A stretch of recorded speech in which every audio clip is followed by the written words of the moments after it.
The poison burned through Nerys Truydd's veins like liquid fire. As she collapsed on the cold marble floor of the estate she'd called home, she could hear them, her husband's laughter mingling with her sister's.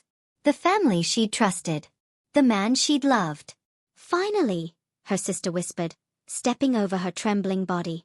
"Everything you had is now mine." With her last breath, Nerys didn't beg. She cursed. Every syllable dripped with venom stronger than what killed her. "I will return, and you will all pay." Darkness swallowed her whole. Nerys gasped awake to sunlight streaming through familiar windows. But this wasn't the afterlife.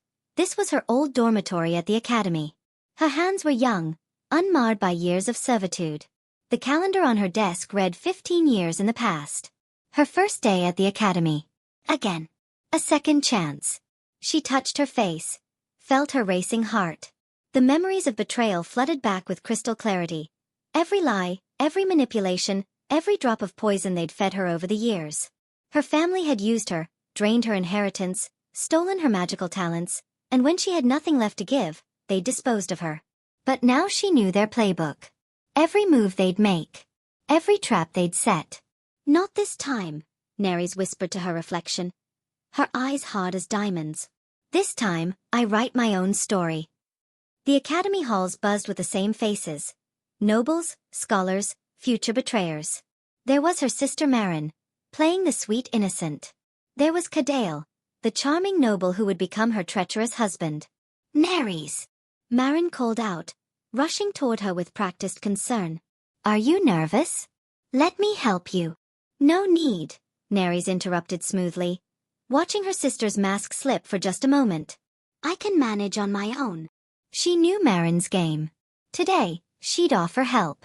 Tomorrow, she'd sabotage Nerys's first exam while pretending to support her. By next month, she'd be whispering lies to the instructors, poisoning them against Nerys before befriending the very husband who'd seal Nerys's doom. But knowledge was power.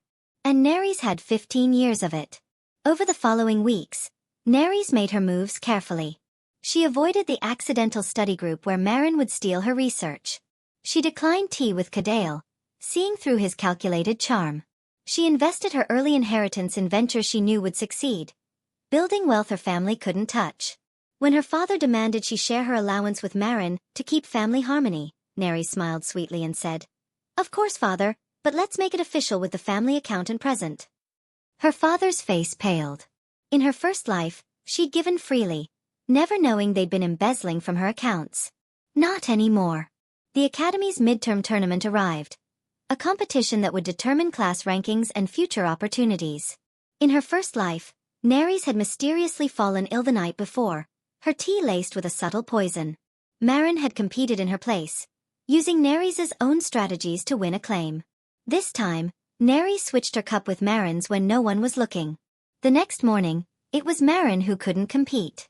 Nerys entered the arena, and with 15 years of hard-won experience, she didn't just win, she dominated. Every spell she cast was perfection. Every strategy was 3 steps ahead. The crowd roared. The instructors took notice. And in the stands, she saw her family's faces twist with confusion and rage. Cadale approached her after. His smile calculated. "Magnificent performance, Lady Truydd. Perhaps we could discuss."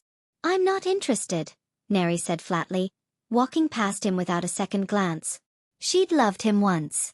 Believed his lies. Given him everything. This time, he'd get nothing but her indifference, the cruelest revenge for a narcissist. Over the following months, Nerys methodically dismantled every trap set for her. She exposed her family's financial crimes to the Academy Board. She formed alliances with nobles her family had alienated. She mastered magic they'd convinced her she was too weak to learn. Most importantly, she documented everything. Every forged signature, every stolen coin, every poisoned cup. When her father finally confronted her, his face was a mask of fury. "You ungrateful child. After everything we've done for you. You mean after everything you've stolen from me?" Nerys interrupted, her voice ice. She pulled out a folder thick with evidence. Every transaction. Every lie. Every crime. "Shall I continue, or would you prefer to leave quietly?" Her father's hands shook. Behind him, Marin looked small and afraid, Nothing like the confident woman who'd laughed over Nerys' dying body. Cadale tried one last time to approach her at the year-end gala, desperation replacing his usual charm. His family's fortunes had fallen, and he needed a wealthy wife. Nerys, I think we got off on the wrong foot. We didn't, she said simply. We never had a foot to get off on. And we never will. She walked away, head high, surrounded by true friends she'd made. People who valued her for herself, not what they could take. 5 years later, Nerys Truydd graduated at the top of her class. She'd built a fortune her family couldn't touch, earned a reputation as one of the Academy's most brilliant mages, and forged a life entirely on her own terms. Her family's estate had been seized for their crimes. Marin worked as a clerk in a minor noble's house.